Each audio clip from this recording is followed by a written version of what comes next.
लोकसभा निर्वाचन 2024 के दौरान निर्वाचन आयोग के द्वारा सभी जनपदों में मॉडल बूथ तैयार करने के निर्देश दिए गए थे।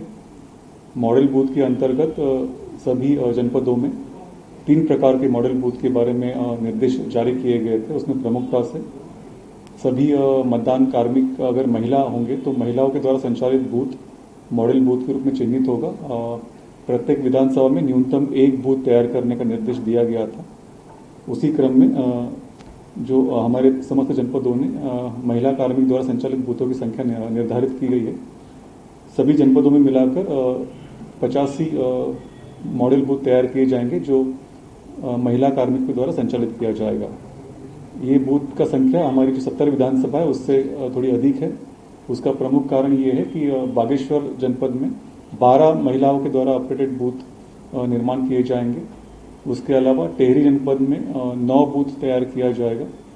कुछ जनपदों ने कुछ विधानसभाओं में 1 से अधिक बूथ का भी प्रस्ताव रखा है, तो उसके अनुरूप कुल संख्या 85 हो जा रही है।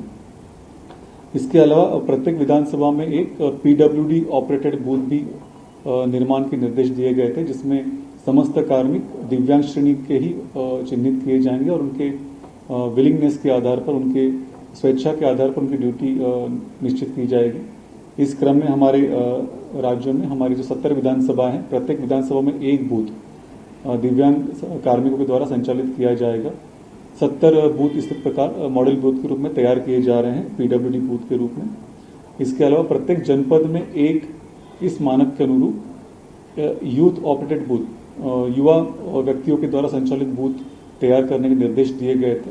समस्त राज्यों में ऐसे 44 बूथ को हम तैयार कर रहे हैं, जहां पे युवाओं के द्वारा कार्रवाई किया जाएगा, कार्य संचालित किया जाएगा।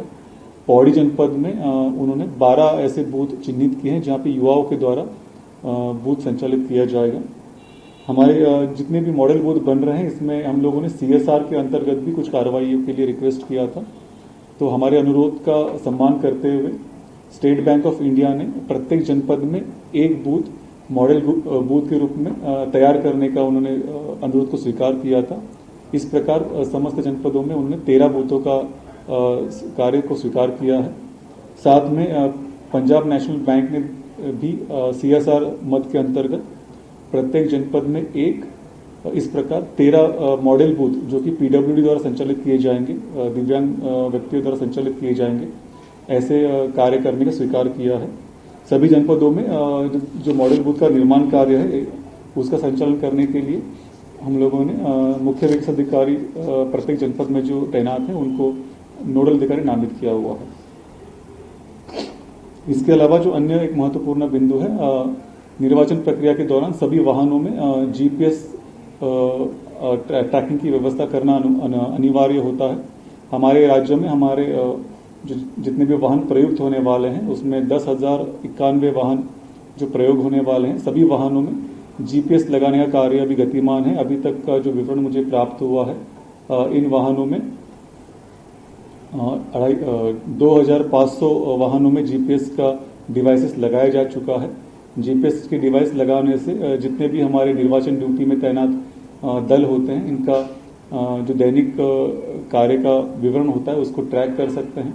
इसके अलावा जितने भी स्थानों पर मतदान के दिवस पर EVM का मूवमेंट होता है, यातायात होती है, उसको भी इसके माध्यम से उसका मॉनिटरिंग करने का व्यवस्था भी इसी GPS डिवाइस के माध्यम से हो सकती है। ये कार्य प्रगति पर है और मुझे इसमें ये आश्वस्त किया गया है कि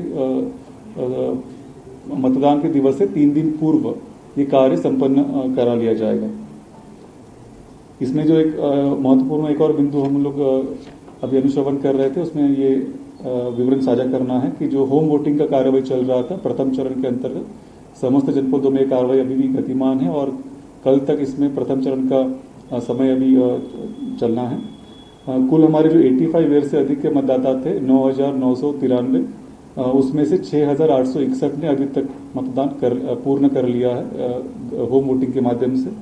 और जो हमारे 2,899 दिव्यांग श्रेणी के मतदाता ऐसे थे जिन्होंने विकल्प पत्र प्रस्तुत किया था होम वोटिंग के लिए, उनमें से 2,218 दिव्यांग मतदाताओं ने होम वोटिंग के माध्यम से अपना मतदान संपन्न करा लिया है।